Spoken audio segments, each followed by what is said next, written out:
Welcome to Built with Purpose. I am Chris Fay, and this is the show where vision meets execution and leadership leaves a legacy. From design studios to innovation hubs and product lines to skylines, we meet the people building more than great companies. They're creating culture, driving impact, and shaping what's next. These are the stories and strategies behind how the world gets built with purpose.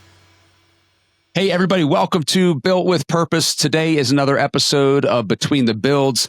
This is a chance for us to reflect back on last week's episode, take a key leadership lesson or an insight that we can put in action in our lives, and then prepare for next week's episode. So, thinking back to what we talked about last week, we had Maor Farid. He is the founder and CEO of Leo AI, a very cutting edge artificial intelligence company that is trying to solve problems for the mechanical engineering space. A really cool conversation around technology and where the industry is going. But, there were some major things that stuck out to me about my conversation with Maor. First off, we actually talked a lot about his military experience in the Israeli army. And then we talked about his experience at MIT. And then we understood how those experiences ultimately shaped him to not only create Leo AI, but also to create the way that he leads Leo AI. And what's interesting, I was thinking about this, he was talking about this like mission over self, the way that he leads the business. He's trying to build a company that actually has purpose to begin to go out and shape and change the industry. And he's trying to build a culture where his people can actually grow and succeed inside of this organization. And those were because of the experiences that he had generated. And also he's able to create Leo AI because he saw problems in the workplace. He saw problems in his experiences that he was able to go out and solve by this organization. So his experiences not only shaped him to be able to create a business, but his experiences also shaped him into how he was going to create that business and how he was going to lead that business. What's interesting is we oftentimes think about entrepreneurs and, we immediately go and we think about people like Mark Zuckerberg. Zuck started his company when he was 19. He was in college. We think about the hoodies and the pizza boxes in the corner. Did you know that the average age of an entrepreneur is actually in their early 40s? And why is that? And I think about my own experience. I started my company Treble when I was 39. Right? So kind of in this area. And why is that? Well, it's because it takes a number of experiences. You have to experience the world to help understand what problems you're going to solve when you're starting a company. And also it takes some experiences in the world to understand how you want to run that business and what outcome you're trying to provide. And so what I thought we would talk about today is the impact of experiences and how experiences not only have shaped where we are today, but can also shape where we are going in the future. So one great example I think back to that I tell this story sparingly because sometimes I'm embarrassed by it, but then I'm actually relatively proud of it. So growing up, I grew up in Atlanta, Georgia. I wanted to go to the University of Georgia. That's where all my friends went to school. I was a 3.3, 3.4 GPA, had a pretty decent SAT score, good student, get rejected from UGA. Man, it was like soul crushing. I was so disappointed. I was like, oh my gosh, I get rejected from University of Georgia, this place I want to go, all my friends, et cetera. Well, I actually had some family ties to Clemson University and ended up going to Clemson University. Well, Clemson University got me into the construction space. I met my wife at Clemson University. I followed her to South Carolina, where I live, and I worked in the construction industry and gained some amazing experience as a project manager and in business development and in leadership. And then ultimately that gave me an opportunity to take over my wife's family business. So I got my taste of running companies and starting to learn. And then from there, I was able to start another company, Treble back in 2021, and then ultimately yield into this podcast. And so if I trace back some of either the decisions or the experiences that I've had in my life, if I would have not gotten rejected from the University of Georgia, I wouldn't be sitting here today. And so all of us, it's important for us to go back and think through the experiences that we've had in our life and also think about the experiences that we're going through now and the experiences that we're going through in the future and understand the impact of how these little experiences, these little things that you go through can fundamentally change the course of your life. And oftentimes we're in negative experiences that we think are going to negatively impact our lives. But when we look back at them in the future, we realize they were some of the best things that ever happened to us. I think back to COVID, and that was a super challenging time, in our business, in this world. There was a lot of negativity on what was going on in that. But actually, I think back to COVID and the way that we run our family, the way that we run our business, the way that I personally run my life was fundamentally impacted for the positive because of that negative experience.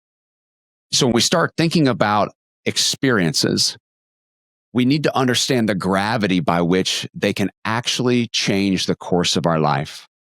And I think back to some of these experiences. I think about Maor and the experiences that he had.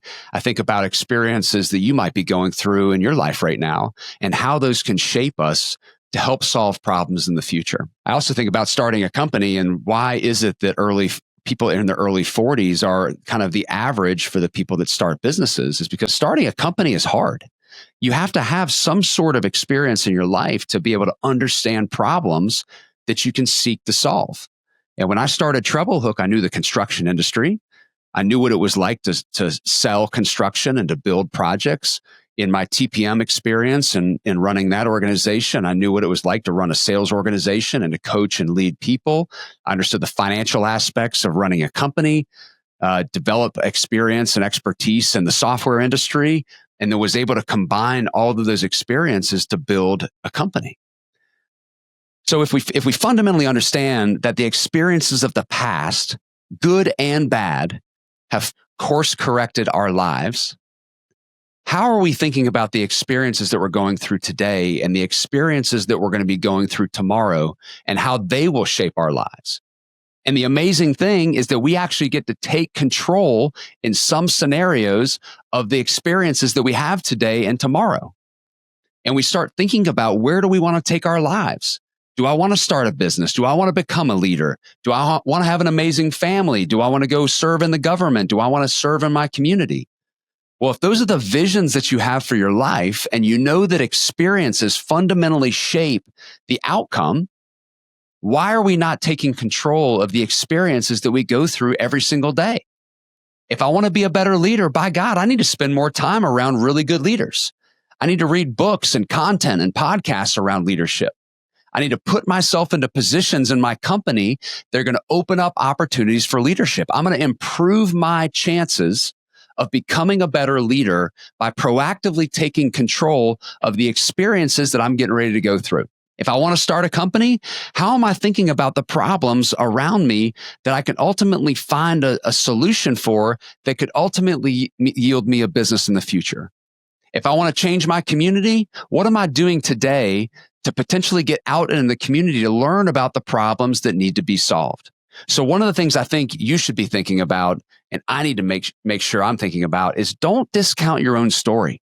Your story serves up the web of how you're living your life today. And your future story that you are going to live into the future is going to dictate where you go at some point in the coming years.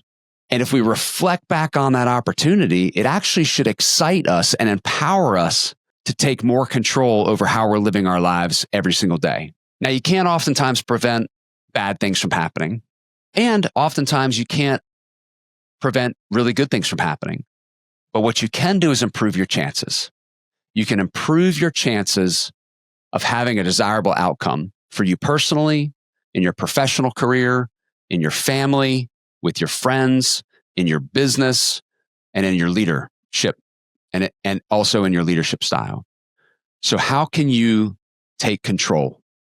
How can you understand the gravity of the experiences that you're going through today and the experiences that you're going to go through tomorrow?